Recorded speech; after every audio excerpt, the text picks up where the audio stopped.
obedecer porque el obispo dijo, obedecer porque el presidente de esta lo quería. Y se volvió la tragedia más grande tal vez en la historia de la iglesia.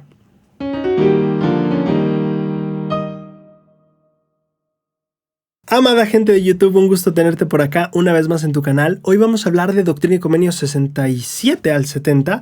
Vamos a hablar del convenio que nuestro Padre Celestial y Jesucristo hicieron en la vida preterrenal. Vamos a hablar de la relación de obediencia que tenemos para con nuestros líderes. Y en tercer lugar vamos a hablar acerca de cómo ayudar a una persona a comprender el Evangelio. Así que bienvenido a un episodio más de Tesoros en las Escrituras.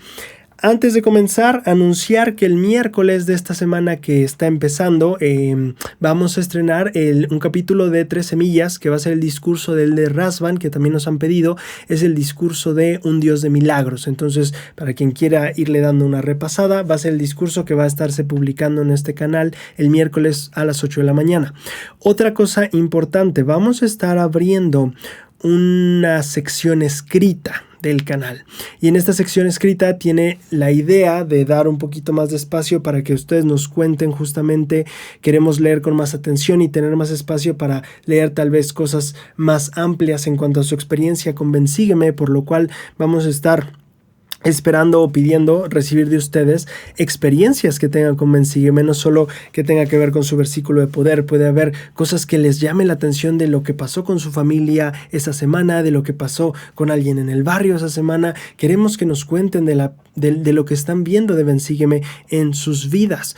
Entonces, si ustedes, nos encantaría empezar recibiendo de ustedes la siguiente respuesta. La pregunta es esta: ¿cómo ha ayudado Ven Sígueme o cómo ha bendecido Ven Sígueme su vida o su familia en este tiempo de pandemia? Voy a repetirlo. ¿Cómo ha bendecido Ven Sígueme su vida en este tiempo de pandemia? Las respuestas las pueden escribir aquí en los comentarios, también las pueden poner en el correo que ya conocen, contacto@eldensmission.com, o también pueden mandarlas al WhatsApp más 52 55 60 17 17 95.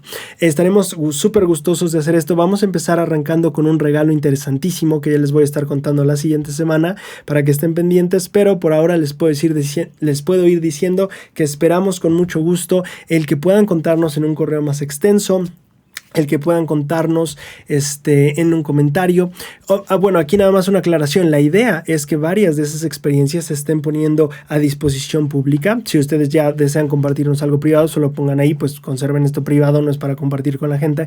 Pero en general estamos buscando justamente el poder poner sus experiencias, el poder poner lo que ustedes están experimentando con Ven Sígueme en una plataforma donde la gente puede verla, y es lo que vamos a empezar a estar haciendo como un blog del canal en cuestión escrita, ¿no? Pero bueno, lo vamos a estar publicando por Facebook, etcétera. Ya lo estarán viendo por ahí en nuestra página. Bien, creo que esas eran las dos cosas que quería anunciar. Perfecto.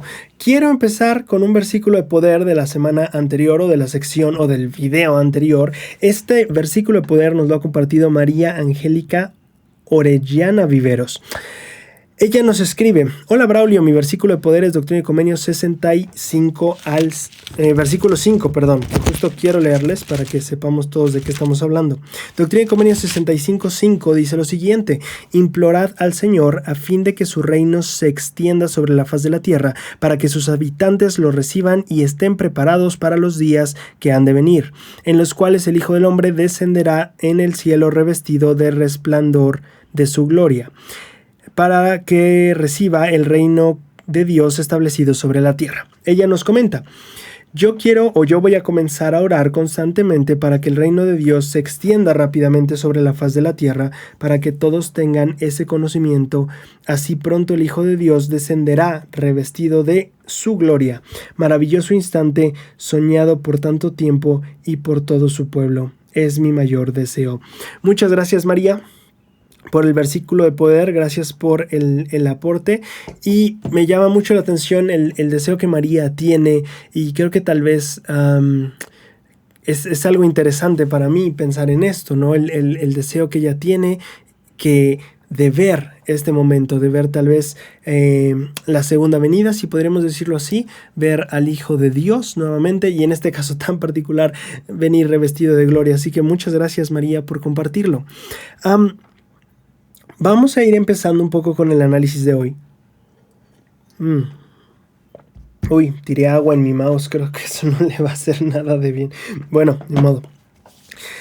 Ok, entonces, Doctrina y Convenios 67, 68, 69, vamos a recordar un poquito el contexto donde estábamos.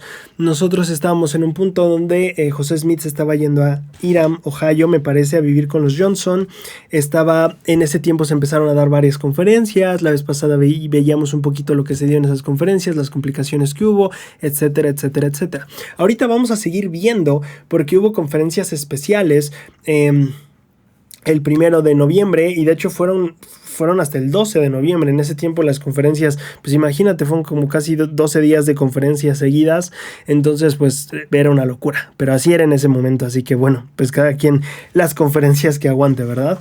Bien, entonces, ¿qué es lo que pasa en ese punto? Ustedes recordarán, cuando vimos el primer capítulo, el primer video de Doctrina y Convenios, hablábamos de por qué se publicó el libro de mandamientos, que posteriormente se convirtió en Doctrina y Convenios. Y resulta que justamente mucho tiene que ver con Ezra Booth, que hemos estado aprendiendo un poco de él, porque en este punto él ya está fuera de la iglesia, él se sale en septiembre, y en octubre se publica su primera carta en el Ohio Start. Y Start, ya no me acuerdo, pero bueno, en un periódico de Ohio. Star, sí. Y entonces lo que pasa es que él empieza a crear cierto revuelo. Ya no pude por ahí conseguir, se me fue, justo me estoy acordando ahorita, pero ese artículo que yo les había comentado de la Universidad de Illinois menciona un poquito el efecto que sí empezó a tener en las personas la publicación de esos artículos. Entonces él empieza publicando, el primer artículo se publica el 13 de octubre, me parece. No es cierto, el 2 de octubre.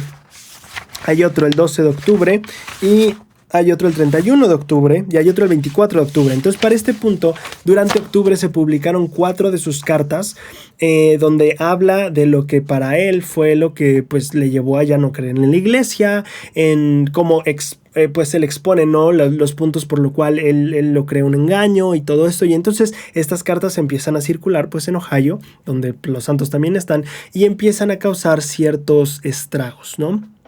Entonces, es por ahí justo el punto donde la gente... bueno, porque es Rabud algo que menciona, porque algo que les iba a decir que me las he descargado, las cartas que mandó y las publicaciones, y me he estado leyendo un poco. Y fíjense que hay justamente una de las críticas que hace la iglesia, con cosas que no le gustaban, era decir que pues los miembros en general no tenían acceso a las revelaciones de José Smith, que era algo como muy exclusivo y que más bien como culto, cosas así, y pues plantea ese rollo, ¿no? Y entonces justamente viene este punto donde se reúnen los líderes de la iglesia el 1 de noviembre, y una de las cosas que discuten es, oye, es cierto, o sea, tenemos ese rollo de que la gente no tiene acceso a las publicaciones de las revelaciones, porque en ese tiempo pues nada más se hacía una copia a mano, ¿no? Y había muy pocas copias, y los misioneros o los élderes que estaban saliendo a predicar pues se las llevaban. Entonces realmente solo había unas cuantas copias, o sea, el miembro promedio no era de que pues tuviera acceso como ahorita a Doctrina y Convenios, no, el miembro promedio pues leía el libro de Mormón y la Biblia y ya está, ¿no? Y escuchaba los sermones de los líderes. Entonces, ¿qué es lo que pasa? Que entonces viene esta problemática real de decir, oye, es cierto, o sea, sería bueno publicar, por una parte, para que la gente, para que los miembros podamos leerlas, tal vez por otra parte también, para que la gente vea que no andamos escondiendo nada, que realmente más bien es un error logístico, tal vez que simplemente pues, no se nos había ocurrido publicarlas. Y entonces están en todo esto, y es lo que ya habíamos visto desde la primera sesión que tuvimos aquí de video, que tienen una sesión por la mañana y se discute si se publica o no. Por ahí David Whitmer era el que estaba en contra de que se publicara, ¿no? Decía, oye, pues si de por sí ya más o menos es hostil el terreno allá en Missouri, que estamos planeando mudarnos, ahora imagínate que sepan todos, pues que realmente estamos planeando que ese sea donde edifiquemos nuestra iglesia y vengan todos los conversos y pues básicamente la colonicemos, ¿no? Y entonces tiene mucho sentido para mí pues ese punto también, ¿no? Para que no agitemos más la nueva región a la que nos estamos mudando. Y entonces está esta discusión durante la reunión, y entonces llega el punto en el que, ¿saben qué? Vamos a un receso, y le encargan a McLennan, me parece a Oliver Cowdery y a David Whitmer, me parece que son ellos tres que hagan ¿cómo se llama? no preludio, estoy pensando musicalmente. Esta introducción, prefacio, ya me acordé, el prefacio del libro para los mandamientos, y regresan con algo, a la gente no le gusta y le dicen a José Smith, oye, hazlo tú, y José Smith entonces recibe Doctrina y Convenios 1, que de hecho entraría justo aquí, es donde debería ir Doctrina y Convenios 1 si lo pusiéramos cronológicamente, pero el Señor mandó que fuera el prefacio, entonces se pone al inicio, ¿no? Doctrina y Convenios 1. Bien. Entonces estamos en esta misma reunión donde ya se dijo, pues vamos a publicar los escritos, ya está decidido, ya el Señor dio su aprobación, ya el Señor puso el prefacio, ya lo reveló, y entonces llega un punto interesante porque resulta que William McLennan tiene un pequeño disgusto con las revelaciones, principalmente con el lenguaje y la manera en la que están escritas, ¿no? Principalmente él siente que no reflejan la intelectualidad que deberían reflejar un Dios, que no refleja no sé si me acabo de entender, o sea, que están escritas como muy pobremente en lenguaje y en gramática, no sé qué tanto. Entonces ese es el rollo con William McLennan, y entonces pues se pone así como decir, oye, pues ¿por qué no? Pues les damos una manita de gato, lo que sea que se le haya ocurrido, y es justo en este sentido donde William no estaba tan cómodo con cómo estaban escritos los mandamientos o las revelaciones, que entonces se recibe Doctrina y Convenios 67 en respuesta a este sentimiento de no me gusta cómo están escritas, ¿no? Bueno, ese es el contexto para Doctrina y Convenios 67. Doctrina y Convenios 67, y vamos a entrar aquí un poquito ya a analizarlo. Quiero empezar leyendo el versículo 3, que dice, os esforzaréis en creer que recibiréis la bendición que se os ha ofrecido. Mas he aquí, de cierto os digo que existían temores en vuestros corazones, y en verdad esta es la razón por la que no la recibisteis, es decir, la bendición. Entonces, muy interesantemente, el Señor dice, deben de ustedes creer en que la bendición que se les ha prometido la pueden obtener. Eso es lo primero, y es muy, muy, muy interesante. Tal vez aquí podríamos empezar el análisis con una pregunta de introspección, pensando nosotros en qué tanto creo en que esas bendiciones que Dios me ha prometido las puedo recibir. Esas bendiciones de paz, esas bendiciones de tranquilidad, esas bendiciones en la eternidad, esas bendiciones de una familia eterna, esas bendiciones de etcétera, etcétera, etcétera. ¿Cómo está mi fe al respecto? Porque aquí el Señor no lo está haciendo como una sugerencia, como algo que tal vez sería bueno. Él dice, os esforzaréis por creer que recibiréis la bendición que te he prometido. Eso es un mandamiento. Entonces, como santos tenemos, o al menos aquí la revelación está dando el mandamiento, debes esforzarte por creer que recibirás la bendición que el Señor te ha prometido. Y eso puede ser un análisis de introspección. El siguiente punto, que es en este mismo versículo, dice, mas de cierto os digo que existían temores en vuestros corazones, y en verdad esta es la razón por la que no la recibisteis. El Señor les aclara que el temor fue la causa por la que no recibieron esa bendición. Y allí es donde me llama bastante la atención. El mandamiento es cree, lo que no habías logrado bien hacer y por ende no había pasado la bendición tiene que ver con el temor. Y a mí me llama mucho la atención el temor. Por ahí hay una frase que me encanta muchísimo que dice, la peor discapacidad de la humanidad es el miedo porque paraliza.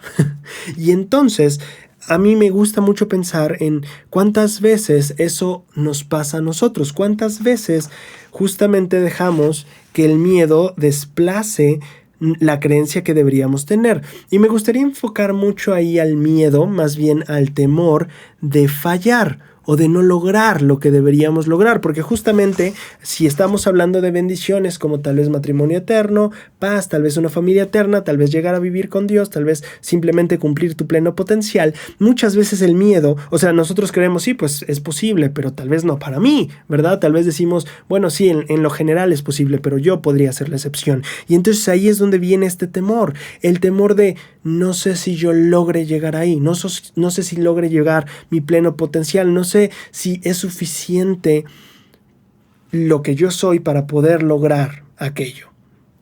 Y aquí me encantaría tocar este tema brillante de cómo se preparó este plan desde el inicio. Todos sabemos, el concilio, la guerra o la batalla y todo esto, ¿no? Pero hay algo que considero yo una perla de sabiduría en este libro que se llama Nuestra búsqueda de la felicidad, del Elder Ballard. Es parte de la ¿cómo se llama esto? No sé, es una compilación de libros para misioneros, se me olvidó, como Biblioteca Misional, ya me acordé, de la Biblioteca Misional. Y este libro, que solo lo tengo en inglés porque el que estaba en español lo presté y nunca lo pedí de vuelta, entonces nada más tengo el del inglés. Hay una parte que definitivamente me marcó, es esta parte que está subrayada en azul y que yo te voy a dejar, porque está preciosa y lo vas a ver, yo te voy a dejar en las hojas que te voy a dejar esta semana. Entonces quiero que escuches lo que el Elder Ballard, que actualmente es el presidente del Quórum de los 12, el presidente en funciones, porque el presidente por linaje por línea de autoridad es el Elder Oaks, pero ahorita en funciones es el Elder Ballard. Y él dijo lo siguiente: en la batalla luchada en el mundo premortal por el principio del albedrío, las fuerzas de Jesucristo salieron triunfantes. Y ahí va la parte que quiero que escuches.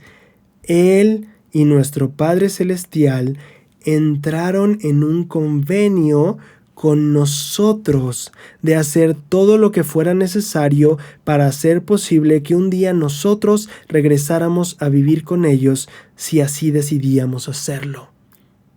No tenemos que estar solos aquí.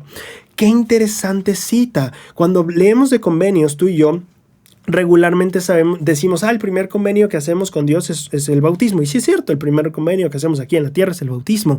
Pero ¿alguna vez habías escuchado esto que es súper interesante? En la vida preterrenal, antes de que nosotros, imagínate, o sea, tal vez nosotros teníamos la emoción de ya vamos a ir a la tierra, pero no sé cómo va a ser, pero también sé que tal vez no regresaré y qué miedo porque me voy y ya no hay garantía de que regrese. Y justamente tal vez vinieron estos sentimientos que tenemos ahora. Y si no soy lo suficientemente, y si no alcanzo, y si no logro. Y entonces escucha esto, el Padre y Jesucristo entran en un convenio con nosotros. ¿Qué más garantía quieres en ese aspecto? El Padre, Jesucristo, convenio, hacer todo lo que ellos son dioses, como que todo lo que ellos pueden todo. Todo lo que ellos puedan hacer para que tú regreses con ellos. ¿Qué opción de fallar hay? Solo el que no quieras volver. Eso es hermoso. Y es súper reconfortante porque literalmente solo es poner de nuestra parte para que todo fluya. Todo está dispuesto, todo ya está preparado. Solo es poner de nuestra parte para que fluya, porque ellos son dioses. Han hecho un convenio para traerte de vuelta a su presencia. Qué increíble y maravillosa enseñanza encontramos en este libro. Y como él termina, no debemos estar solos. No solo Jesucristo pagó por ti, no solo el Padre te conoce, escucha eso. Ellos dos, que son tal vez las personas más geniales en el universo, o los seres más geniales en el universo, hicieron un convenio para traerte de vuelta a ti. Qué hermoso. Bien, seguimos adelante con Doctrina y Convenios y llegamos al capítulo, al versículo 4 de la sección en la que estamos, 67. Y entonces viene esta parte donde dice: y ahora yo, el Señor, os doy un testimonio de la verdad de estos mandamientos que se hallan delante de vosotros. Entonces, el Señor, y es lo que llama mi atención aquí en el versículo 4, el Señor toma el tiempo de dar testimonio de la veracidad de los mandamientos que hay. En el libro, en las revelaciones que estaban a punto de imprimir, que estaban preparando, o que iban a empezar a preparar más específicamente para imprimir. Aquí sería interesante pensar o hacer preguntas de introspección en cuanto a nuestro testimonio de Doctrina y Convenios. Preguntas tales como: ¿qué tengo yo un testimonio de Doctrina y Convenios? Tal vez en este año lo has estado adquiriendo mucho más que en el pasado. ¿Tengo un testimonio de Doctrina y Convenios? ¿Por qué creo? ¿O porque tengo un testimonio de Doctrina y Convenios? ¿Cómo el Padre me ha dado un testimonio de Doctrina y Convenios? ¿O qué testimonios me ha dado el Padre que me hacen saber sobre la veracidad de la que Él testifica aquí? De la veracidad de este libro, de la veracidad de los mandamientos que hay en él. Y podemos detonar ahí en familia, en un estudio personal, cuál es el estado de nuestro testimonio en cuanto a doctrina y convenios, que es muy raro, ¿verdad? Regularmente uno se para a testificar, yo sé que el libro de Mormón, yo sé que José Smith, yo sé que Jesucristo, yo sé que los profetas, pero la verdad creo que nunca he escuchado, yo sé que doctrina y convenios es un libro dado por Dios, y ese libro es la escritura de nuestro, o sea, no fue una escritura preparada para nuestros días, no, fue una escritura dada en esta dispensación, dada para los santos de hoy y para la iglesia de hoy. Entonces es interesante tal vez pensar, hey, ¿cómo está mi testimonio de doctrina y convenios? ¿Es tan fuerte como el que tengo del libro de Mormón, como el que tengo tal vez de la Biblia o del Nuevo Testamento? Bueno, sería interesante medir y decir qué puedo hacer para tener experiencias más significativas con doctrina y convenios. Muy bien. Pasando un poquito más adelante, llega este punto en el versículo 6, donde el Señor ahora sí atiende específicamente el asunto de McLennan, ¿no? Que McLennan estaba como, no, es que las revelaciones como que no están, o sea, como no están tan bien escritas, ¿no? Y entonces el Señor dice en el versículo 6, ahora, escoged del libro de los mandamientos el menor entre ellos y nombrad al que de vosotros sea el más sabio. Van a tomar el menor de la revelación, o sea, la que les parezca la más baja, y van a tomar al más sabio entre ellos. Y si hay entre ustedes alguien que pueda hacer uno de estos mandamientos semejantes, entonces sois justificados a decir que no sabéis que son verdaderos. O sea, el reto estaba ahí. ¿Sabes qué? Pues agarra este revelación que tú sientes que es la más X o la más y agarren al más sabio de entre ustedes. Y si alguno de ustedes puede producir algo como esto, mejor, pues está bien. Di que no son verdaderos, dice, ¿no? Podréis decir que no sabéis que son verdaderos. Y dice, mas si no podéis hacer uno semejante, estáis bajo condenación si no testificáis que son verdaderos. Entonces, este es como el reto, por así decirlo, que el Señor les lanza. Y les dice, mira, pues ¿sabes qué? Si de verdad, ahora sí que si no te gusta, pues a ver, hazlo tú. Y entonces, pues le avienta la bolita, pues no sé si directamente a McLennan, por lo menos sí a la conferencia, de que pues si no les gusta cómo están escritas, pues adelante. Muéstrenme cómo lo harían ustedes. Súper interesante eso. Bien, vamos a ver qué pasó justamente entonces con ello. Para eso me voy a apoyar del manual de Instituto de Doctrina y Convenios. Y vamos a ir a la sección 67 justamente. Aquí está. Ok, entonces, no todos los asistentes de la conferencia aprobaron plenamente las revelaciones, que es lo que yo venía explicando. Por lo menos uno, William McLennan, puso en duda el lenguaje de las mismas. Su rebelión tuvo respuesta mediante doctrina y convenios, que es lo que acabamos de leer. McLennan, que según las palabras del profeta tenía más conocimiento que sentido común, se esforzó por escribir algo que fuera semejante por lo menos a uno de los mandamientos más sencillos del Señor. Había sido un maestro de escuela bastante bueno en 5 estados de la Unión y había adquirido mucho conocimiento, pero fracasó lamentablemente en su intento de escribir una revelación. Entonces, era una persona, recordemos, José Smith no era una persona letrada, aquí es importante el contraste. Entonces, José Smith, la persona no letrada, que no escribe muy bonito, que tampoco tiene gramática, que diga ni ortografía ni nada de eso. Y por otro lado está McLennan, que había sido un maestro de escuela en 5 estados diferentes de la Unión, en los Estados Unidos y todo eso. Y entonces él no logra reproducir o hacer algo semejante a lo que José Smith estaba pues dando en las revelaciones, ¿no? José Smith dijo que era una terrible responsabilidad escribir en el nombre del Señor. Los élderes y todos los presentes que fuimos testigos de este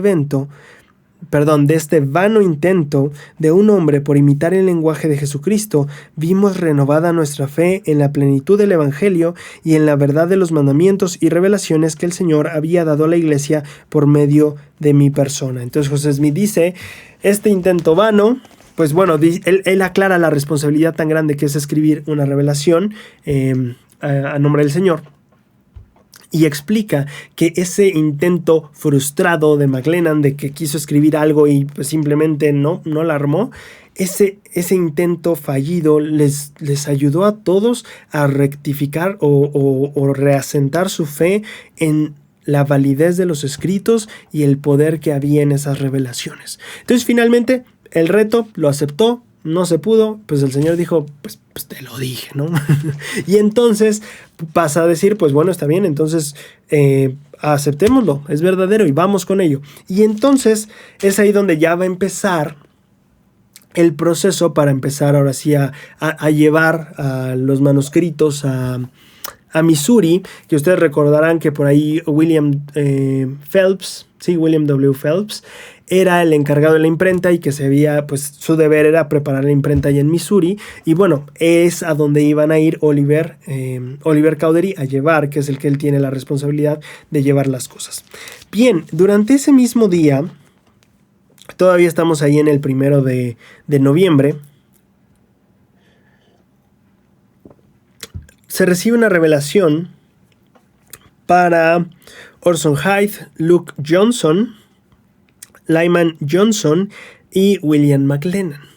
Y esta revelación contiene cosas bastante interesantes que quiero empezar a tocar aquí con ustedes. Y déjenme saco. Tengo un relajo aquí en la mesa hoy. Ok.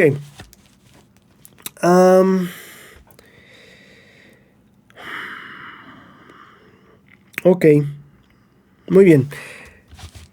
Quiero que meditemos un poquito en algo que va a ser el foco principal o tal vez el que abarque más espacio de la lección, porque vamos a aprender cosas muy interesantes. Y quiero empezar tal vez no hablando de la revelación Doctrina y Convenios 68 en sí, sino más bien de algo que llamó mi atención, que nos va a enfocar en cosas que sí podemos aprender de esta sección. Como les había comentado yo, me descargué las cartas que escribió Booth y estuve leyendo un poquito de lo que por lo menos para ese entonces, por el mes de octubre, él había publicado en el Ohio Star y que la gente había empezado a leer acerca de la iglesia desde la perspectiva de Booth, ¿no? Y entonces me llamó bastante la atención varias cosas que por ahí leí, pero hay una que creo que puede ser muy interesante. ¿Y por qué quiero leer algo de lo que él puso aquí? Hay una parte interesante en la que él describe algo que no le gusta de la iglesia. Y esta cosa es la relación en la cual José Smith está ante la iglesia. De hecho, estoy leyendo literalmente su carta. Dice, esa posición en la que José Smith está en la iglesia es la de un profeta, vidente, revelador y traductor. Y cuando él habla por el Espíritu o dice que sabe una cosa por una comunicación del Espíritu, se recibe como una comunicación directa de la boca del Señor. Cuando él dice que una cosa es de cierta manera, entonces así debes mantenerse en la iglesia sin ninguna controversia. Por ejemplo, aquí él pone un ejemplo, dice, una cuestión se pone entre discusión entre dos élderes de la iglesia. Si es acaso que un balde de agua con un pez vivo adentro aumenta su peso, o sin el pez vivo pues disminuye el peso. Después de que los élderes hayan argumentado o disputado, después del tiempo, José Smith decide que no, que eso no va a poder ser así, que no aumenta el peso. Y José Smith dirá algo como, yo sé por el Espíritu que eso no sería más pesado si le ponemos un pez adentro. Cualquier persona... no, ya acabó. Esa es la crítica, justamente. Entonces, lo que Booth está diciendo aquí es, no, José Smith lo tienen, claro, como profeta, vidente, revelador, pues sí, de hecho sí. Pero él dice que cualquier cosa que José Smith diga, pues ya, lo sé por el Espíritu y esto, no importa lo que sea. E incluso si hay una persona que tiene un balde de agua y otra que tiene otro balde de agua exactamente igual con un pez, y José Smith dice, no, pues no va a pesar más, pesan lo mismo, lo sé por el Espíritu, pues todas las personas lo tienen que creer y no está abierto a controversia. Y por ahí también hace la crítica de que pues más bien la iglesia tiene que sostenerlo y si no serán tratados como rebeldes, etcétera, etcétera, etcétera. Bueno, ¿por qué hago mención de lo que hace Booth? La semana pasada estábamos aprendiendo acerca de el Elder Grant y cuando percibió a este enemigo de la iglesia que no quería que se bautizara, y aprendimos una lección muy interesante sobre el perdón hacia los enemigos. Principalmente él nos enseñaba, ¿no? Él lo consideraba un enemigo de la iglesia y al final acabó diciendo, si el mismo diablo se arrepintiera, yo lo bautizaría. Bueno, la semana pasada aprendimos que es importante el perdonar a todos, incluso a los que consideramos enemigos de la iglesia. Por el otro lado, también sabemos del Salvador mismo que debemos amar a nuestros enemigos, dice la Escritura, ¿cierto? Ok, ahora me gustaría sumar eso, y todo esto tiene que ver con lo que acabamos de leer de Booth. Me encantaría sumar eso a lo que el elder Dallin H. Oaks dijo en la conferencia antepasada, la de octubre del 2022, no es cierto, 20, no sé qué me pasa, octubre de 2020, él tiene un discurso que se llama Amad a vuestros enemigos, y de este discurso me llamó mucho la atención algo que yo he estado como teniendo en la mente, que me encantó, que ahora he podido aterrizar en una lección, y aquí dice lo siguiente: la ira es el camino hacia la división y la enemistad. Cuando evitamos la ira y la hostilidad hacia aquellos con los que no estamos de acuerdo, progresamos en el amor por nuestros adversarios. Entonces, cuando tú evitas enojarte o tener ira con estas personas que consideramos adversarios, pues entonces estamos avanzando en la parte de amar a nuestros enemigos. Y él termina el párrafo diciendo: también ayuda el que incluso estemos dispuestos a aprender de ellos. Entonces ahí va un paso más adelante el elder Oaks. Ya aprendimos que el Salvador nos dijo hay que amarlos, el elder Grant nos enseñaba, o el presidente Grant la semana pasada nos enseñaba, hay que perdonarlos, y esta vez el elder Oaks nos está enseñando también ayuda el que incluso estemos dispuestos a aprender de ellos. Ese es otro nivel. Ya no solo es ama a tu enemigo, perdona a tu enemigo, ahora es incluso hay que estar dispuestos a aprender de tu enemigo. Así que yo quisiera poner eso a prueba hoy, justamente con lo que Ezra Booth está poniendo aquí de la iglesia. Una vez alguien, o bueno, hace unas semanas me parece, alguien llegó a explicarme que a veces el que más te enseña es tu enemigo, porque tu amigo no va a estar tan dispuesto a decirte tus verdades tan de frente, y tu enemigo sí, y es ahí donde vas a ver tus puntos débiles, etcétera, etcétera. A mí me encantaría poner a prueba lo que el elder Oaks nos invitó a hacer. ¿Estamos dispuestos incluso a aprender de los que consideramos nuestro enemigo? Bueno, Ezra Booth en este punto estaba decidido a hacer que la gente dejara la iglesia, y él lo pone expresamente en sus cartas. Quiero hacer esto para que la gente salga de ese engaño de iglesia, ¿no? Así es como lo dice él. Y entonces, ¿podríamos aprender de algo que él menciona? Vamos a empezar leyendo un poco de las Escrituras.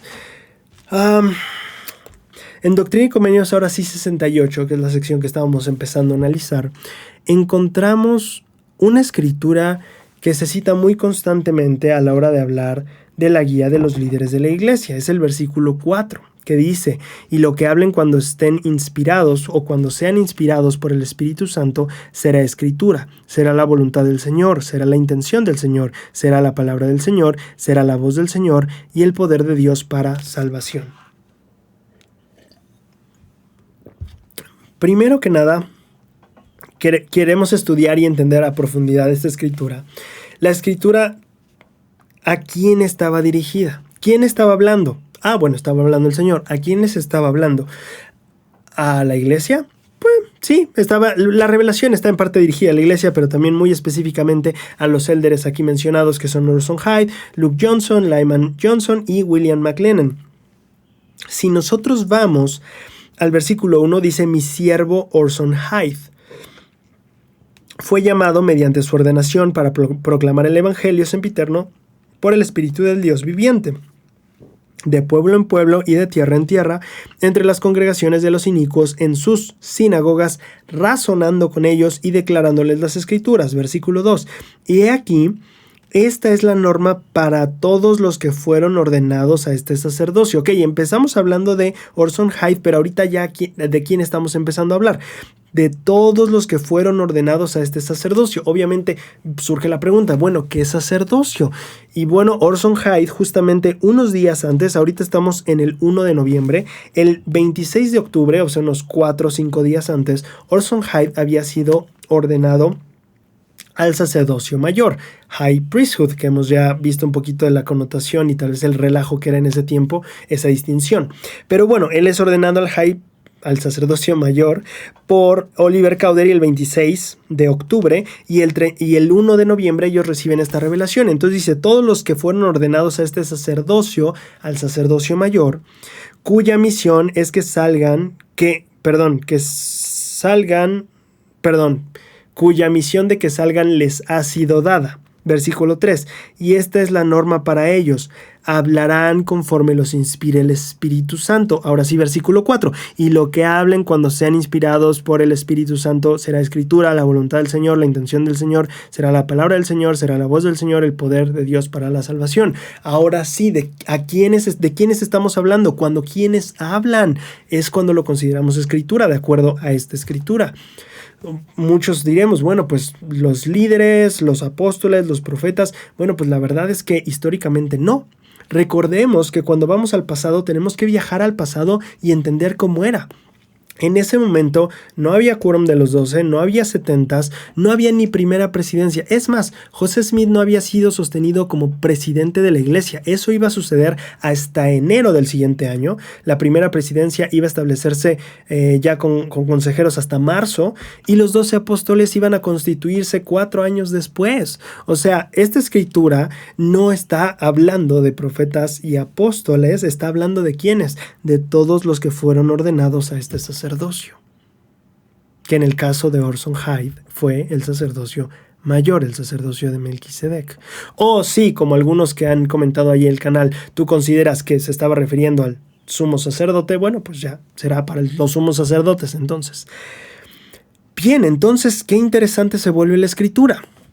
Si nos ponemos muy exquisitos, hablaba de los que habían sido ordenados y mandados a predicar, y no de los que iban a ser ordenados, pero ya no nos meteremos en esos detalles. El punto es entender que la escritura, cuando fue revelada, no había quórum de los 12, no había primera presidencia, solo está hablando de las personas que habían sido ordenadas al sacerdocio, que había sido ordenado Orson Hyde, y Orson Hyde, de acuerdo al registro, había sido ordenado al sacerdocio mayor 5 días antes. ¿Tiene sentido? Bueno, y esto trae bastantes preguntas, ¿cierto? Entonces, ¿qué significa esta escritura? ¿Cómo la interpretamos como miembros de la iglesia? Bueno, definitivamente puedo decir que la interpretación tradicional que le damos, como que lo que digan los líderes cuando estén inspirados será escritura, será la voluntad del Señor, está precisamente bien, ¿no? Pues finalmente ellos también forman parte del sacerdocio mayor, y aquí está hablando de los que poseen el sacerdocio mayor. Ahora, aquí es justo donde viene esta cosa que para mí es súper interesante, porque esto se alinea totalmente con la crítica que Booth estaba dando. Booth estaba diciendo, es que ese José Smith, cuando dice que sabe algo por el Espíritu, todos creen que es la voz del Señor. Y es justo lo que estamos viendo en esta escritura. ¿Podría haber algo de lo que Booth estaba quejándose que tuviera sentido y que como miembros de la iglesia tuviéramos que tener un poco más de alerta? ¿Podría ser algo malo que consideráramos que cuando José Smith diga algo es la palabra del Señor? ¿Por qué no lo estudiamos un poco? En este versículo que estamos analizando, el versículo 4 dice, y lo que hablen cuando sean inspirados por el Espíritu Santo será escritura. Será la voluntad del Señor, será etcétera, etcétera. Hay un condicionante. Este condicionante dice cuando sean inspirados. No dice lo que hablen todo el tiempo, lo que sea que digan, dice cuando hablen por la influencia del Espíritu. Ahora, podría ser que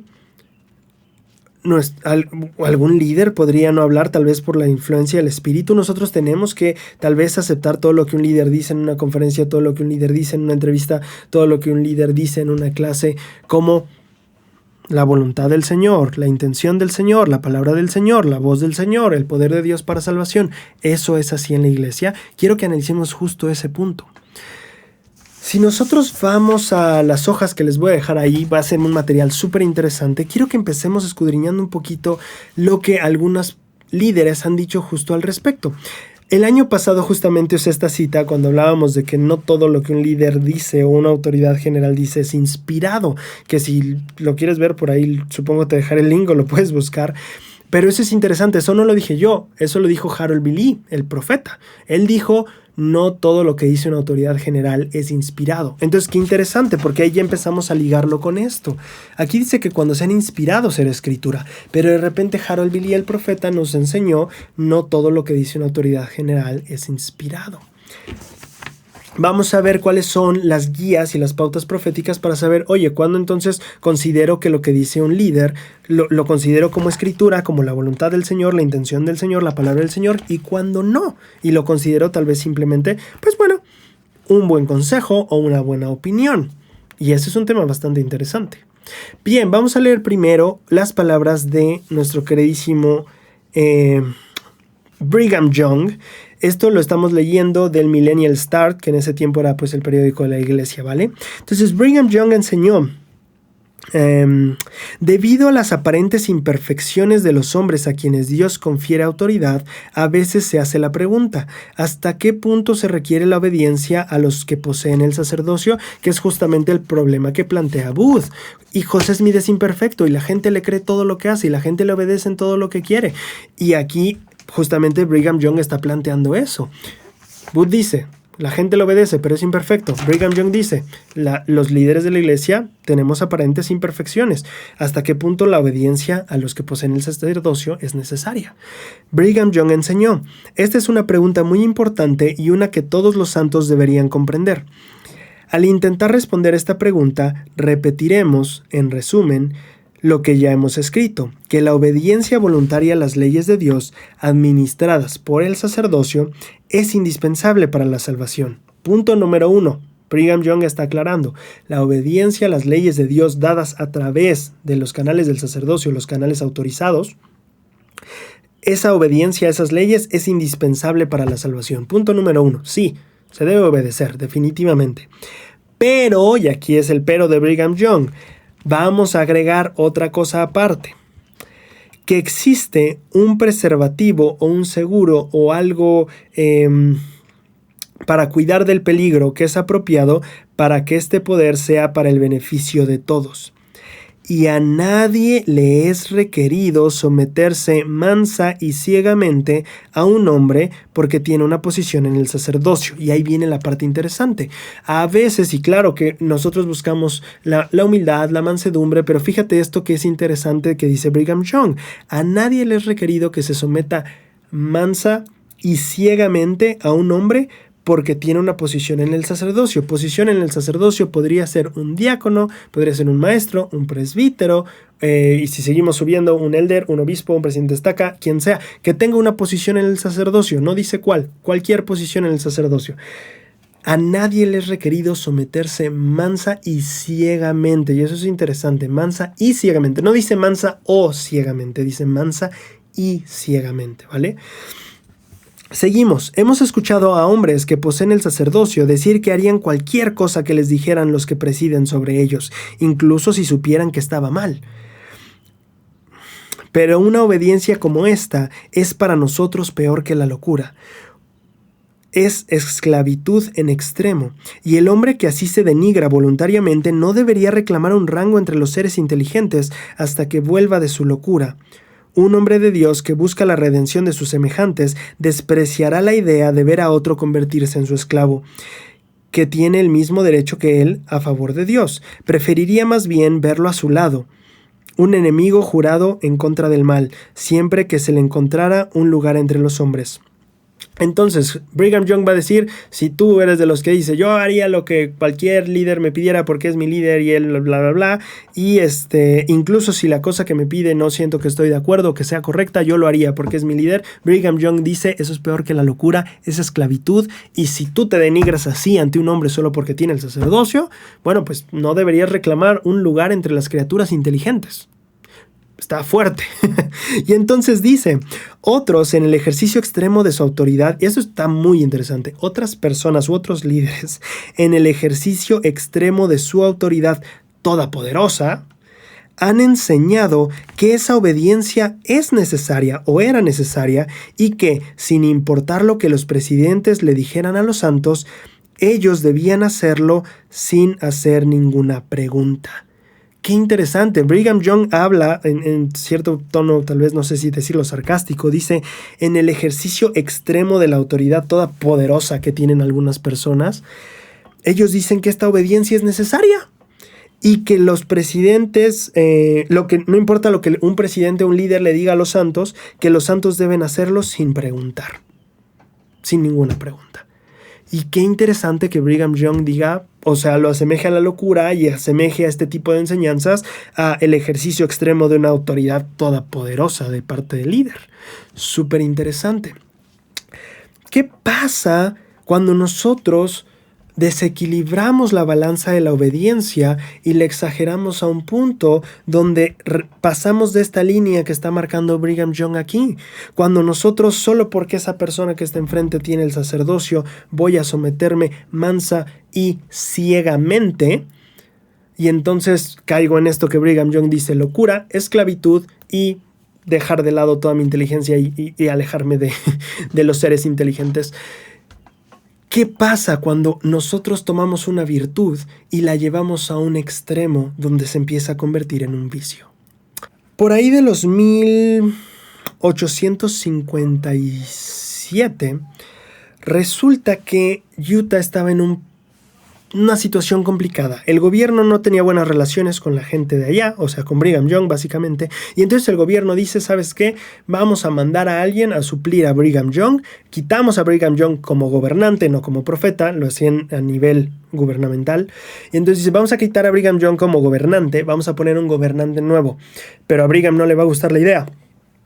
Así que vamos a mandar al reemplazo, pero lo vamos a mandar con 1500 soldados para que se haga el asunto. Y entonces se envía a este ejército para, pues no sé si decirlo, dar un golpe de estado, simplemente para poner a alguien más a cargo del gobierno en Utah y que no fuera Brigham Young. En este momento las cosas en Utah se ponen súper tensas. Estamos hablando ya, por supuesto, bastante en el futuro, ¿verdad? Ya están en Utah. Y ya José Smith ya se había muerto, bla, bla. Brigham Young era el profeta. Y entonces, ¿qué pasa? Las cosas se ponen bastante tensas porque la gente espera una guerra. El gobierno viene a imponer quién va a ser el nuevo gobernante. Y entonces las cosas, los ánimos se tensan muchísimo. La gente se está preparando para una guerra. Y en este momento en el que la gente se está preparando para una guerra, hay tensión, hay miedo, hay todos estos sentimientos a flor de piel. Resulta que hay cierta compañía de inmigrantes que están viajando hacia California y en este proceso pasan cerca de Utah. Y estas personas deciden: oye, ¿sabes? Vamos a reabastecernos. Y buscan reabastecerse entre los miembros de la iglesia, pero en este momento que está tan crítico en Utah, justamente la instrucción a todos los miembros es: guarda todas las provisiones que puedas, porque no sabemos cuándo podremos sembrar, cosechar y hacer todo normal, guarda todo. Y entonces eso detona cierto conflicto entre las personas que querían provisiones, la gente que no quería venderlas, y empieza a haber ahí un pequeño roce. Ahí depende de las versiones de la historia que tú leas. Algunos dicen los miembros de la iglesia empezaron, otros dicen la caravana empezó, y hay diferentes versiones, cada quien tendrá su versión de la historia. Pero para hacer el cuento corto, parte de la caravana amenaza a los miembros de la iglesia. Muchos miembros de la iglesia ignoran las amenazas, pero hay miembros de la iglesia que no las ignoran y las toman en serio. Dentro de ellos estaba Isaac C. Haight. Isaac C. Haight era presidente de la estaca. Y parte de su tomar acción fue mandar a John D. Lee, que en ese tiempo era el obispo. Y por cierto, Isaac era presidente de estaca, pero también líder de la milicia. Y John D. Lee era obispo de uno de los barrios. Y él era comandante de la milicia. Entonces le ordena a él que vaya y acabe con esa caravana. El presidente de estaca plantea la cuestión ante un consejo. El consejo, algunos dicen: sí, está bien, vamos a hacerlo porque nos están amenazando, tenemos que defendernos. Parte del consejo dije: no, ni los toques, no vamos a atacarlos. ¿Cómo que vamos a deshacernos de ellos? ¿Cómo que atacarlos? Bueno, el punto, recuerden que estamos al borde de una guerra y las cosas están muy tensas, y por ahí esta caravana amenazó tal vez con unirse con el ejército. Hay es todo un relajo entender esa historia. Pero lo que pasa finalmente es que este obispo, John D. Lee, junto con otras personas miembros de la iglesia, otras personas que reclutan, finalmente va con esa caravana, los empiezan a escoltar a otro lugar, y en ese momento que logran pues que estén desarmados y que logran que estén expuestos, los acribillan a todos. Matan a 120 personas, incluyendo hombres, mujeres y niños. Solamente sobreviven 17 niños, que eran tan pequeños que nadie creyó que podrían contar lo que habría pasado, porque simplemente estaban demasiado pequeños. Este evento llega a conocerse en la historia de la iglesia como la masacre de Mountain Meadow, y es la historia más trágica que tal vez tiene nuestra iglesia. Un obispo, por órdenes o por autoridad de su presidente de estaca, reúne gente, embosca, desarma y mata a sangre fría a una caravana de inmigrantes. Esa es la masacre. Brigham Young pues no se enteró del asunto hasta tiempo después, cuando le informaron. Fue un relajo realmente todo eso. Fueron decisiones muy rápidas tomadas por los líderes de esa estaca. Tal vez más principalmente por el líder, el presidente de estaca, y por el obispo. Bien, ¿por qué cuento esto? Porque es muy interesante cómo lo describe la persona, el obispo, y la percepción que tiene una vez que todo se aclaró, una vez que salió a la luz la situación, una vez que se ejerció justicia y se pusieron las cartas sobre la mesa y se dijo, a ver, aquí pasó algo malo y es un crimen, alguien tiene que pagar por ello. ¿Qué es lo que escribió él? Después de un tiempo él fue condenado a muerte, el obispo. Fue condenado, sí, se le dio sentencia de muerte. Y él escribe lo que se conoce como el último testamento de John D. Lee. Y en ese testamento le incluye algo muy interesante que quiero compartir. Te lo voy a dejar también escrito porque ya no me va a dar tiempo de contarte bastante de esto, pero te voy a leer solo el párrafo que me interesa. Él decía, no actúes solo. Porque él fue el único que fue condenado a muerte. Nadie más fue condenado a muerte, déjame te digo. No actúes solo. Tuve muchos para ayudarme en Mountain Meadow. Creo que la mayoría de los que estuvieron relacionados con la masacre y tomaron parte en lo que lamentablemente se transicionó a algo que ha ennegrecido el carácter de todos los que fueron colaboradores y cómplices, todos ellos actuaban bajo la impresión de que estaban cumpliendo un deber religioso. Sé que todos actuaban bajo órdenes y por mandato de los líderes de la iglesia. Al menos hasta el presidente estaca, Brigham Young, no tuvo nada que ver en esto. Y creo firmemente que la mayoría de los que intervinieron en el proceso consideraron un deber religioso obedecer sin cuestionar las órdenes que habían recibido. Ellos creían que actuaban desde un sentido de deber hacia la iglesia mormona. Esta persona que está en el corredor de la muerte, como le dicen, explica que él ve a las personas que actuaron como personas que estaban actuando bajo órdenes y mandato de los líderes de la iglesia. Estamos hablando de un obispo que está ejerciendo autoridad que le ha pedido que ejerza el presidente de estaca. Esta historia es desgarradora, es terrible, pero esta es la lección y aunque dramática es interesante. Él dice, consideraron su deber religioso sin cuestionar las órdenes que habían recibido. Más bien, perdón, lo cambié yo lo cambié. Dice, consideraron un deber religioso el obedecer sin cuestionar.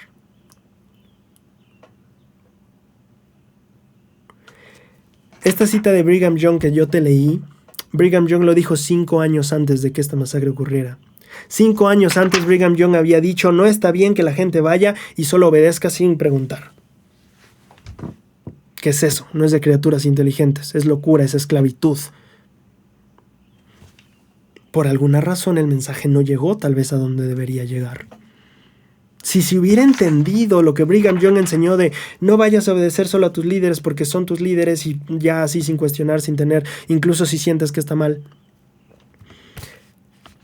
John D. Lee tuvo que aprender esto por mala experiencia. Pero lo aprendió, ¿cierto? Aprendió que esas personas, y seguramente él, estaban sintiendo que su deber religioso era obedecer porque el obispo dijo, obedecer porque el presidente de estaca lo quería. Y se volvió la tragedia más grande tal vez en la historia de la iglesia.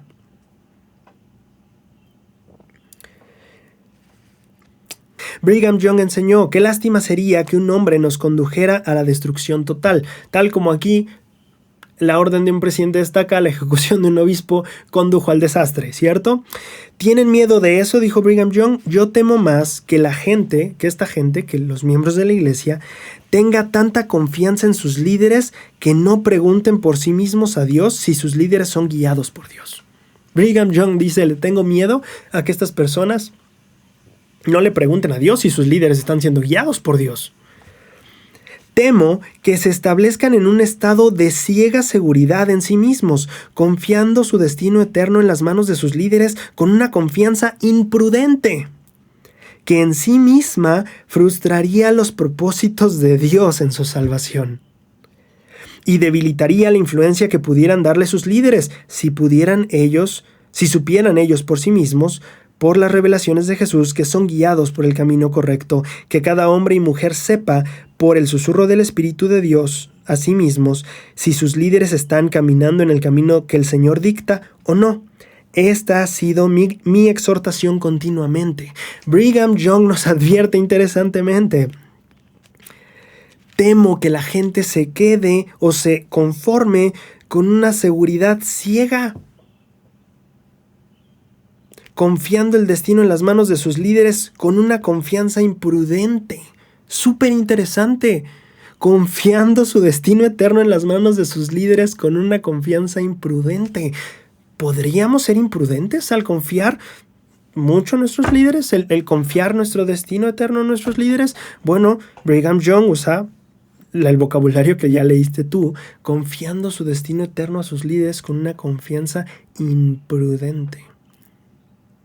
Es muy interesante.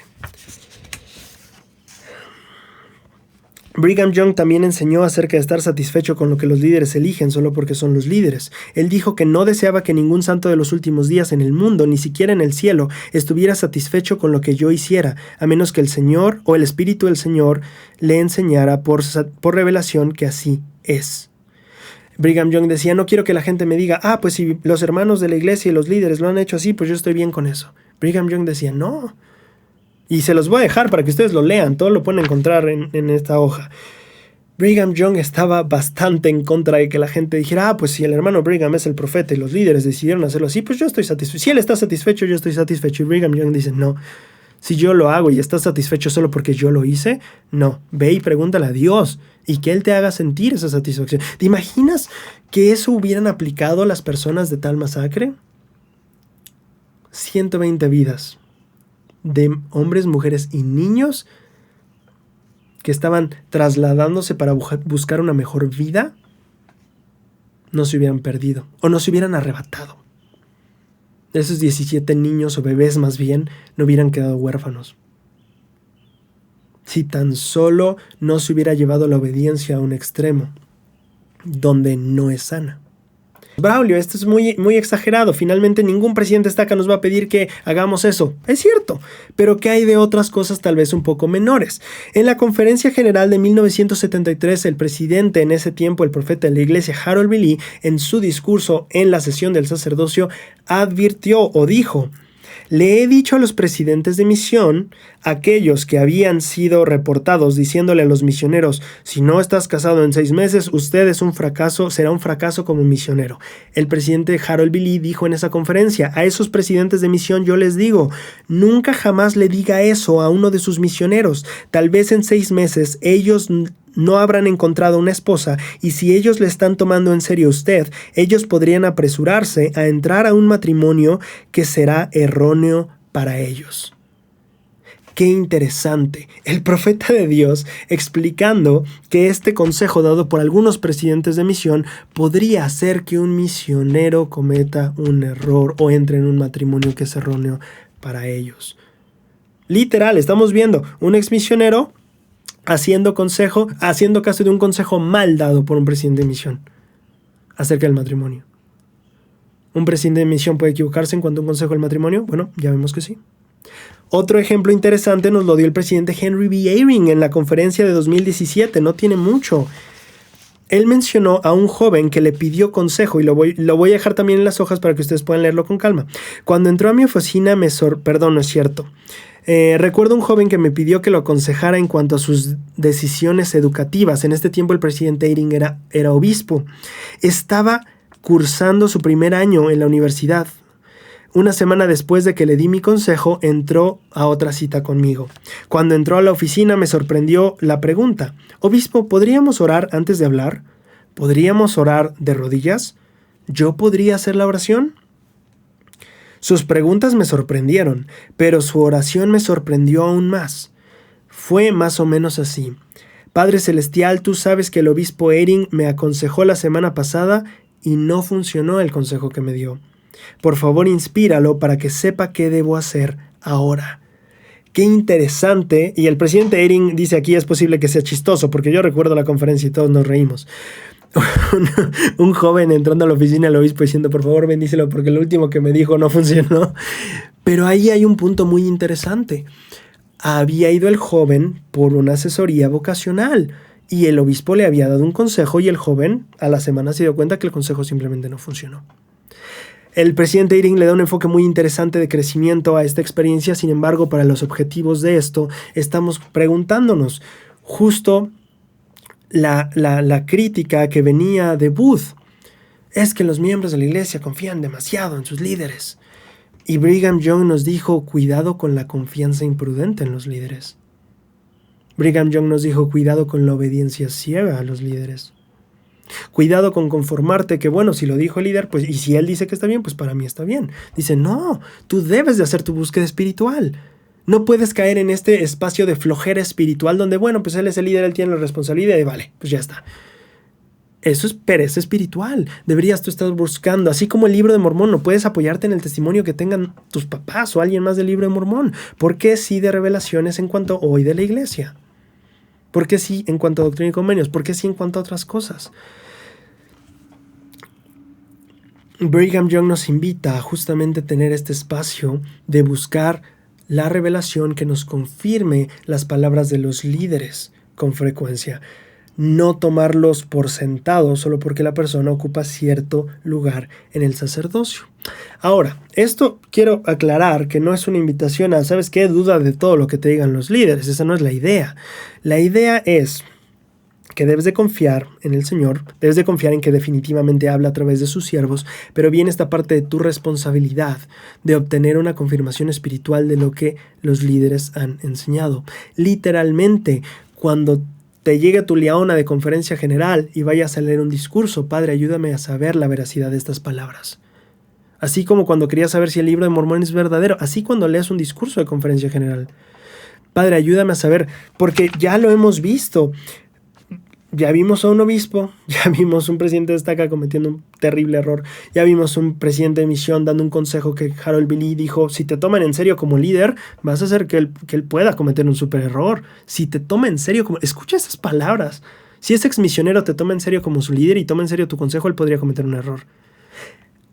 Y aquí es importante entender esta parte de que entonces, ¿cómo procede? El líder puede cometer errores, puede decirme un consejo que está terriblemente mal. Sí, la verdad es que sí puede. Pero eso no quita el hecho de que también es un ser, es una persona que ha sido llamada y tiene un manto y es una persona inspirada. Pero Braulio, entonces, ¿cómo hacemos esto? O sea, tú me dejaste más revuelto de cómo empezamos. Bueno, pues bienvenido a los estudios profundos donde tienes que ir más a fondo de donde regularmente estudiamos. En este mismo discurso el presidente Eyring tiene la clave que para mí es la respuesta total. Y son dos cosas. La primera es lo que Brigham Young dijo.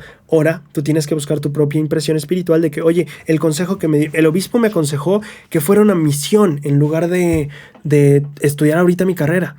Bueno, ¿qué vas a hacer? Vas a arrodillarte, vas a preguntar a Dios, vas a estudiar, vas a ver también las revelaciones, los libros canónicos, los discursos de conferencia, vas a ayunar si es necesario, pero no vas a tomar el consejo del obispo solo porque es el obispo. Eso sonó muy mal, quiero ver si lo puedo decir mejor. Tienes la responsabilidad de buscar confirmación espiritual de lo que tus líderes te digan. Eso suena mucho mejor y es más acertado. ¿Qué pasa con esto? Quiero que escuchen esto que el presidente Eyring enseñó en ese discurso tan genial que se llama El Señor dirige su iglesia. Dice, su líder en la iglesia podría parecerles débil y humano, o tal vez fuerte e inspirado. Creo que puedes pensar justo ahora. Hay líderes que nos parecen súper fuertes, súper inspirados. Hay otros que tal vez decimos, es como muy humano o muy débil. El presidente Eyring nos da la respuesta en cuanto, o incluso en sus enseñanzas, o incluso en sus consejos, o incluso en lo que sea, podrían parecernos así. El presidente Eyring nos dice algo muy interesante. Lo cierto es que cada líder es una mezcla de esos y otros rasgos. Qué interesante. Tu líder te parece muy inspirador, muy fuerte. Tienes otros líderes que te parecen muy débiles y humanos. ¿Qué crees? Pues la verdad es que todos los líderes son una combinación de eso. El líder más fuerte e inspirador que tú veas también es humano y también tiene sus debilidades. Y el líder más débil y humano que conozcas también es inspirado, también tiene sus fortalezas. Y eso es interesantísimo de entender. Es importante ver esa complejidad. Para mí es como pensar en una moneda. Una moneda tiene dos caras. No puedes pensar que una moneda solo tiene una cara. Te engañarías a ti mismo. Las personas somos así. Es muy inspirado y muy fuerte. Pues sí, pero también tiene debilidades y también es humano. Y también podría cometer un error.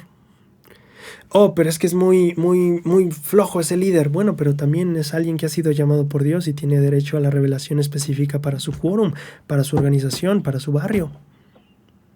Quiero contarte una historia que tal vez podría ayudarte a entender tal vez este punto que me encanta.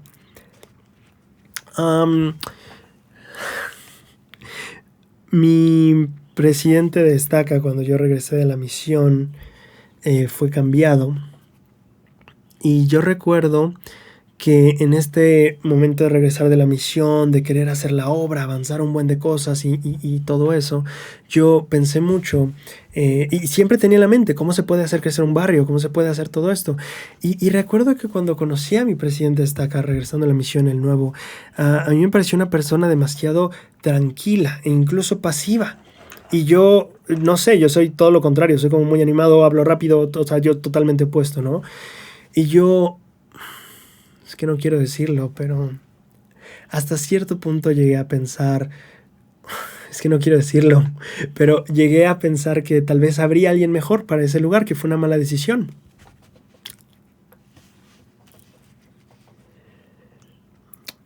Con esa sencillez que tiene, con esa calma que tiene, recuerdo plenamente cuando en una conferencia de estaca nos enseñó, cuando era joven, y trabajaba con animales y vacas en una granja, y a las vacas le ponían una marca para identificarlas con acero, no me acuerdo en qué parte del cuerpo. Y él enseñaba que cuando a veces en la iglesia nos ponemos marcas permanentes, que no queremos quitarle a alguien, que decimos, la hermana que hizo esto, el hermano que hizo aquello. Y él nos invitaba a no ponernos marcas entre nosotros de la que no cumple, el que es muy exagerado, etcétera. Y en ese momento simplemente fue tan claro para mí. Y tal vez él siempre haber pensado que una persona tan tranquila, tan pasiva, no podría duplicar una estaca. Ese fue mi pensamiento cuando regresé de la misión. Y ese día, cuando él estaba enseñando eso, la impresión fue tan clara para mí. Y fue, Braulio, es que yo no quiero dividir la estaca, yo no quiero multiplicar, yo quiero ayudar a los que ya tengo. Necesito una mejor estaca. No necesito 2 estacas ahora, necesito una mejor estaca. Y la persona que está frente a ti es el hombre perfecto para ese trabajo.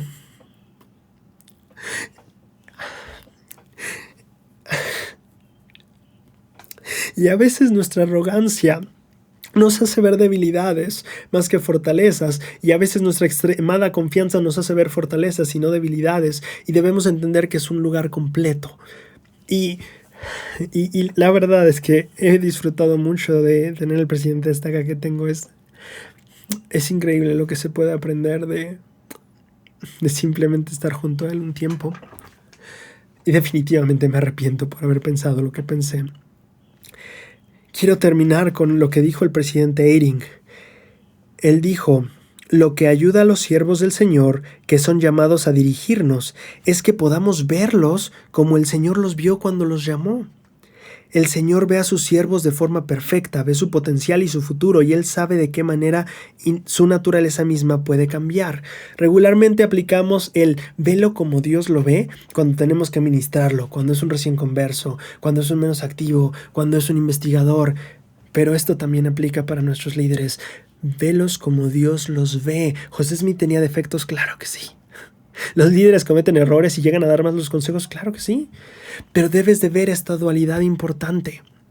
que así con esas imperfecciones, que así con esos defectos, el Señor los ha escogido y puede magnificar su obra a través de ellos. O tal vez las obras que ellos hagan pueden magnificarlas para hacer algo increíble.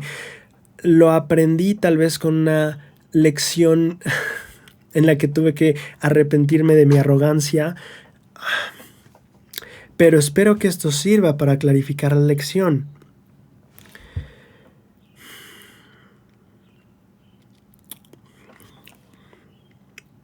El Señor dirige su iglesia y el Señor espera que nosotros como miembros tengamos la capacidad de ver a los líderes como Él los ve, como personas todavía no perfectas, que sí pueden cometer errores, que en cierto sentido esta lección nos ha ayudado mucho desde lo que dijo Ezra Wood. A veces ponemos mucha confianza en los líderes, es cierto, pero a veces ponemos muy poca. Y debemos de encontrar el punto medio. Esta persona que regresó con su obispo, si el obispo te da un consejo y te das cuenta que no funciona, pues tal vez ni regresas con él. Ese joven regresó con él y le pidió al Señor, bendice al obispo Eyring, porque su primer consejo no funcionó, pero esta vez quiero que lo inspires, Señor, para que sepa lo que tú quieres que yo haga. Él sabía que el presidente Eyring no era perfecto, sabía que su obispo cometía errores y podía dar uno que otro consejo erróneo, claro que sí, pero eso no impidió que siguiera confiando en sus líderes. Es cierto, aprendimos algo de Ezra Wood, es cierto, podríamos exagerar en la confianza que a veces tenemos, como decía Brigham Young, confianza imprudente en los líderes. Pero también es cierto que hemos aprendido la otra cara de la moneda, que es que aunque haya esos errores, debemos de verlos como Dios los ve, humanos en progreso, pero que están siendo instrumentos en sus manos. Querida gente, ya no sé si tengo tiempo de decir lo demás, creo que ya me superpasé el tiempo, pero quiero decir solo dos cosas súper pequeñas, ¿vale?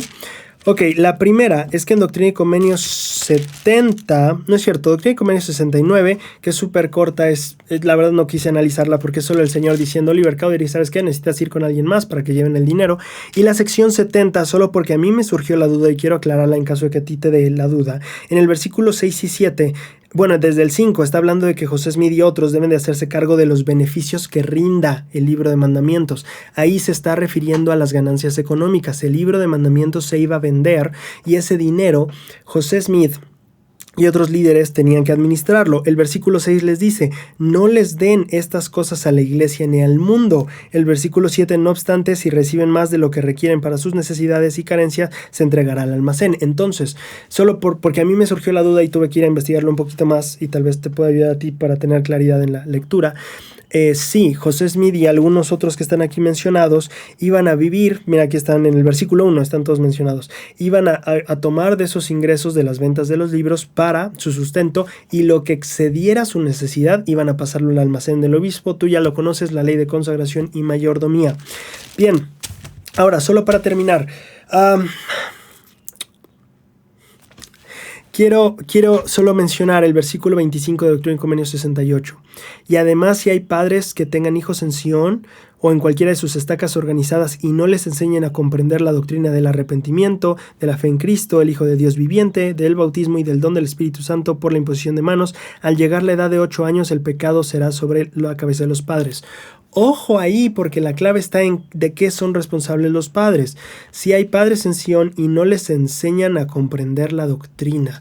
Ojo ahí, porque no dice hay padres que no les enseñan el evangelio. No dice hay padres que no les enseñan la doctrina. Dice hay padres que no les enseñan a comprender. Y eso está brutal. Yo puedo sentarte aquí y explicarte el bautismo y explicarte, y tal vez mi hijo puede tener ya el entendimiento de qué es el arrepentimiento, qué es el bautismo, y tal vez ya se lo enseñé. Pero ahí viene la pregunta, ¿le he enseñado a comprender? Y eso nos lleva al siguiente nivel de aprendizaje, no solo conocer la información, comprender la doctrina. Aquí las preguntas podrían surgir tal vez entre padres, tal vez entre líderes. ¿Cómo enseño a comprender la doctrina? ¿Cómo enseño a las personas de mi quórum? ¿Cómo enseño a las personas de mi barrio? ¿Cómo enseño a las personas de mi hogar? ¿Cómo enseño a mis hijos? ¿Cómo me enseño a mí mismo, tal vez primeramente? ¿Cómo aprendo a comprender? Esto podría ser una pregunta que detone un cambio en tu vida total, porque te puedes dedicar por meses a estudiar cómo es que se comprende el Evangelio, y una vez que yo lo comprendo, cómo ayudo a alguien más a comprenderlo. Y me encantaría invitarte a hacer esa búsqueda que por lo menos en mi caso cambió mi vida, cambió la manera en la que yo estudio el Evangelio, cambió la manera en la que yo busco ayudar a otros a comprender el Evangelio. Así que te invito a hacerla, pero te puedo dar unos tips justo para terminar, antes de irnos un poco corriendo. La clave está en ver los versículos de las Escrituras que relacionan la comprensión con el corazón. El rey Benjamín hizo esa relación. Abinadí, cuando enseñó a los sacerdotes del rey Noé, también hizo esa comparación. El corazón es lo que se usa para comprender. Ahora, seguramente has leído en Doctrina y Convenios, se abrió la mente o fueron abiertos los ojos de nuestro entendimiento. Entonces ahí vemos algo interesante. Dos cosas ahí. Primero, si pensamos en la relación que hay en mente y corazón y pensamos en esa escritura de hablaré a tu mente y a tu corazón, entendemos estas cosas. O empezamos a ver su relación. En segunda, si José Smith decía, o en algunas escrituras leemos, se abrían los ojos de nuestro entendimiento, eso tuvo que ver con una interacción de algo divino, no plenamente que José Smith se puso a pensar y meditar en la escritura y de repente, ¡pum!, le encontró el hilo negro al versículo, sino más bien vino de una iluminación espiritual, esa que viene por el Espíritu. Y el Espíritu se comunica, volvemos, hablaré a tu mente y a tu corazón. Cuando Alma enseña en su misión, ya ven que toma 2 años para predicar, Alma en uno de sus discursos dice: quisiera enfocar vuestras mentes hacia el Hijo de Dios. Y es muy interesante porque él entendía que este elemento también era importante, enfocar la mente, y como el rey Benjamín y Abinadí enseñaron, a abrir el corazón. Cuando esos dos procesos se logran combinar juntos en una persona, entonces empieza un aprendizaje más profundo. Ahora viene el punto: ¿cómo ayuda a una persona a enseñarle a comprender el Evangelio? Bueno, la comprensión que se da en el corazón no viene por lo bien que explique. Por eso no sé si se comprende con tu mente. Las escrituras dicen comprendieron con su corazón, porque este es un proceso espiritual. Es algo que tiene que ver con el espíritu, no con la calidad del maestro. ¿Cómo puedo hacer que el espíritu entonces ayude o le haga a alguien comprender? Bueno, aquí viene el punto. Realmente no puedes. Lo único que puedes hacer es darle a esa persona la mejor oportunidad para aceptar al Espíritu. ¿Qué es lo que haces como maestro? Desarrollas técnicas, aprendes versículos, aprendes todo lo que puedas de manuales, discursos. Es una preparación intensa para tener las mayores herramientas posibles. Aprendes, ya digo yo, técnicas, aprendes a hacer preguntas, aprendes a dirigir un análisis, aprendes a escuchar a un alumno. Y con todos esos elementos, ahora lo invitas a aprender el Evangelio contigo. No le invitas a, mira, te voy a explicar cómo es el Evangelio, porque aquí no dice, y si hay padres en Sion que no les expliquen la doctrina, no, es que no les enseñen a comprender. Ahí está la dificultad. No solo le voy a explicar la doctrina a mi hijo, no solo le voy a explicar la doctrina a mi quórum, ¿cómo les ayudo a aprender a comprenderla? Ahí está la dificultad. Entonces, ¿cómo podemos hacerlo de manera sencilla? Es invitar a la persona a trabajar un buen en esta parte que les digo: técnicas, aprendizaje, leer, ser como bien crack en todo esto. Y crack es como experto, eso significa ser muy experto en todo esto. O lo más posible, no necesitas ser el experto, necesitas poner y empezar a invertir el tiempo para volverte el experto, no necesitas ser el experto. Y entonces lo que pasa es que ahora sí invitas a la persona a aprender contigo el Evangelio. Vamos a aprender de las Escrituras. Vamos a aprender de esto. Y cuando estamos buscando los dos, él y yo, comprender juntos, ahí es donde viene el asunto. Porque yo con él estoy buscando. No estoy diciéndole, mira, te voy a explicar. No, es tú y yo vamos a comprender. Porque yo te voy a enseñar cómo, o por lo menos te voy a acompañar en cómo yo, o dar el ejemplo, en cómo yo busco comprender las Escrituras. Y tú me vas a acompañar.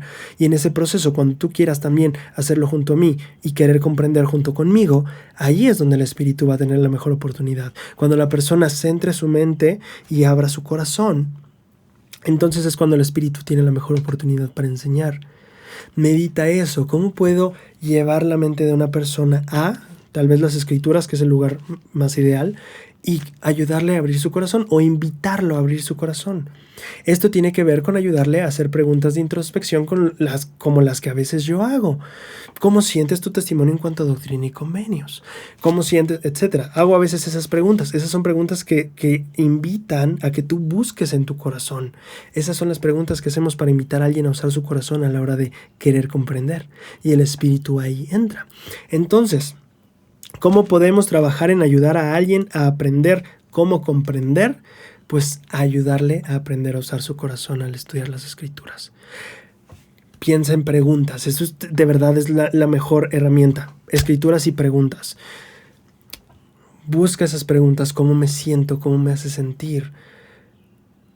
E invitar a la persona a hacer lo mismo, a su ritmo, a su tiempo, conforme se sienta cómodo.